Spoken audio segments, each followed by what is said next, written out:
পুকুরের পানির উপর সারি সারি মাচা, আর সেই মাচা থেকে ঝুলছে অসংখ্য তরমুজ।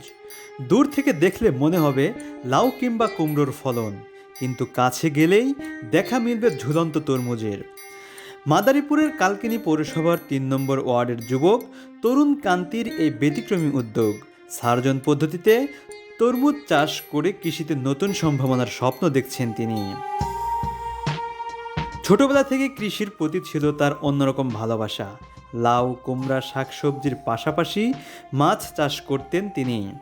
পরে ইউটিউব দেখে জানতে পারেন সার্জন পদ্ধতিতে তরমুজ চাষের কথা। এরপরই শুরু করেন পরীক্ষামূলক চাষ। গত বছর কিছুটা লাভ হলেও চলতি মৌসুমে পেয়েছেন ভালো ফলন। একই পুকুরে চলছে মাছ ও সবজি চাষ, আর পুকুরের উপর তৈরি মাচায় ঝুলছে সারি সারি তরমুজ। নিজের সাফল্যে অনুপ্রাণিত হয়ে ভবিষ্যতে আরও বড় পরিসরে এই চাষ করার পরিকল্পনা করছেন তরুণ কান্তি। পাশাপাশি বেকার যুবকদের কৃষি কাজে সম্পৃক্ত হওয়ার আহ্বান জানিয়েছেন তিনি। আপনার আমি তরমুজ চাষ করছি। আমি 2 বছর যাবৎ কৃষিকাজের সাথে জড়িত। আপনার এইবার আমি কৃষিকাজ করতে করতে আমি ইউটিউব মোবাইল ঘাঁটতে ঘাঁটতে আমি দেখি সামনে তরমুজ চাষ চলে আসছে। আমি তরমুজ দেখা মোটামুটি উদ্বুদ্ধ হইয়া আমি তরমুজ চাষ শুরু করছি গত বছর মূলত আপনারা আমি তরমুজ চাষ করিয়া 15,000 টাকা খরচে আমি 50,000 টাকার মতো বিক্রি করছি। কৃষি অফিসের সাথে যোগাযোগ করিয়া তারাও আমার ভালো একটা পরামর্শ দিছে যে তরমুজ চাষ করলে আপনার ভালো হবে। মূলত আমি তরমুজ চাষ, তারপরে আপনার লাউ চাষ, কুমড়া চাষ, করলা চাষ চাষের সাথে জড়িত। আমি বলবো যে সবাই যাতে কৃষিকাজ করলে মূলত ভালোই টাকা ইনকাম করা যায়। মাছের সমন্বিত চাষের সাথে আপনার সর্জন পদ্ধতিতে আপনার পুকুরের মাছও চাষ করা যায়, প্লাস শাকসবজিও চাষ করা যায়। চলতি মৌসুমে প্রায় 1 বিঘা জায়গায় তরমুজ চাষ করেছেন তরুণ কান্তি। তার পুরো পুকুরটি প্রায় 3 বিঘা জমির উপর। মাছ ও সবজি চাষের পাশাপাশি এই পদ্ধতিতে বিভিন্ন ফসল উৎপাদন করছেন তিনি। গত বছর তরমুজ বিক্রি করে আয় করেছিলেন প্রায় 50,000 টাকা। চলতি মৌসুমে তার লক্ষ্য প্রায় 1 লাখ টাকা আয়। বর্তমান বাজারে প্রতি কেজি তরমুজ বিক্রি হচ্ছে প্রায় 100 টাকা দরে। তার ব্যতিক্রমী চাষ পদ্ধতি দেখতে যেমন ভিড় করছেন মানুষ, তেমনি আগ্রহ দেখাচ্ছেন স্থানীয় নতুন উদ্যোক্তারাও।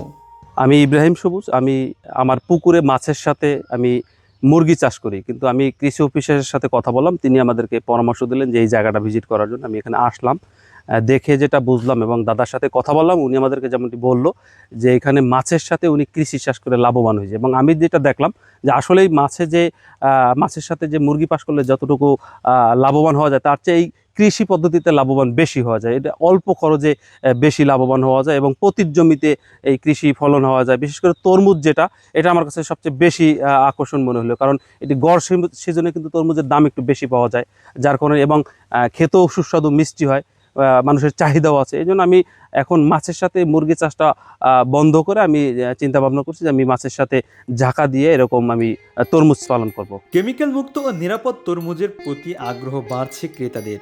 স্থানীয়ভাবে উৎপাদিত এই তরমুজ কিনতে আসছেন অনেকেই। পরিবারের জন্য নিয়ে যাচ্ছেন পছন্দের এই ফল। গ্রীষ্মকালীন ফল হিসেবে পরিচিত তরমুজ বর্ষাকালেও বাজারে ভালো চাহিদা তৈরি করেছে। আর মাচায় ঝুলিয়ে চাষ করায় ফলন যেমন ভালো, তেমনই দেখতেও বেশ আকর্ষণীয়। এখানে তরমুজ দেখতে আসছি এবং তরমুজ খেয়েছি। তরমুজটা খুবই সুস্বাদু। এই সিজনে তরমুজটা বিষমুক্ত তরমুজ, এগুলা আমাদের পরিবারের সবার জন্যই খুবই পুষ্টিকর এবং ভালো। বাজারে চাহিদা তুলনামূলক কম খরচ এবং ভালো দাম, সব মিলিয়ে অফ সিজনে তরমুজ চাষ হতে পারে লাভজনক উদ্যোগ। তাই বেকার না থেকে প্রশিক্ষণ ও সঠিক পদ্ধতি জেনে কৃষিকাজে যুক্ত হওয়ার আহ্বান কৃষি বিভাগের। নতুন উদ্যোক্তাদের প্রয়োজনীয় পরামর্শ ও প্রযুক্তি সহায়তা দিয়ে পাশে থাকার কথাও জানিয়েছেন কৃষি বিভাগ। আমি সুদীপ বিশ্বাস, উপজেলা কৃষি অফিসার, কালকিনি, মাদারীপুর। কালকিনি উপজেলার পৌরসভাধীন জুরগা গ্রামে তরুণকান্তি বিশ্বাস সর্জন পদ্ধতিতে তরমুজ চাষাবাদ করেছেন। সর্জন পদ্ধতি হচ্ছে যে সকল এলাকা নিম্ন অঞ্চল পানিতে ডুবে থাকে সেইখানে আমরা মাঝখান দিয়ে বেড তৈরি করে দেওয়া হয় যাতে দুই পাশে পানি থাকে এবং সেখানে মাছ চাষ করা যায়, এবং উঁচু বেডে আমরা সর্জন পদ্ধতিতে বিভিন্ন ফসল চাষ করে থাকি। তরমুজ, লাউ, কুমড়া এইগুলো চাষ করা হয়ে থাকে। তবে অফ সিজনে যদি তরমুজ চাষ করা হয়ে থাকে সেক্ষেত্রে কৃষক লাভবান বেশি হয়। এক্ষেত্রে আমরা দেখছি যে একটি তরমুজ প্রায় 100 টাকা কেজি দরে বিক্রি হচ্ছে, অর্থাৎ একটি তরমুজ যদি 3 থেকে 4 কেজি হয় তাহলে 300 থেকে 400 টাকা দরে বিক্রি হচ্ছে, যেটি অত্যন্ত লাভজনক প্রক্রিয়া। কোনো কৃষক যদি আগ্রহী থাকে তাহলে আমরা উপজেলা কৃষি অফিসের পক্ষ থেকে তাকে প্রয়োজনীয় প্রশিক্ষণ এবং বীজ সরবরাহ করে থাকি, এবং আমরা আশা করতেছি যে তরুণকান্তি বিশ্বাসের পাশাপাশি অন্যান্য কৃষকরা এটা দেখে চাষাবাদে আগ্রহী হবে এবং লাভবান হবে। চাকরির পেছনে না ছুটে কৃষিকাজকে পেশা হিসেবে বেছে নিয়ে সফল হচ্ছেন দেশের অনেক শিক্ষিত তরুণ। সেই তালিকায় যুক্ত হয়েছেন মাদারীপুরের কালকিনির তরুণ কান্তি। সমন্বিত চাষাবাদের মাধ্যমে নিজের কর্মসংস্থান তৈরির পাশাপাশি পরিবারেও আর্থিক সচ্ছলতা ফিরিয়ে এনেছেন তিনি।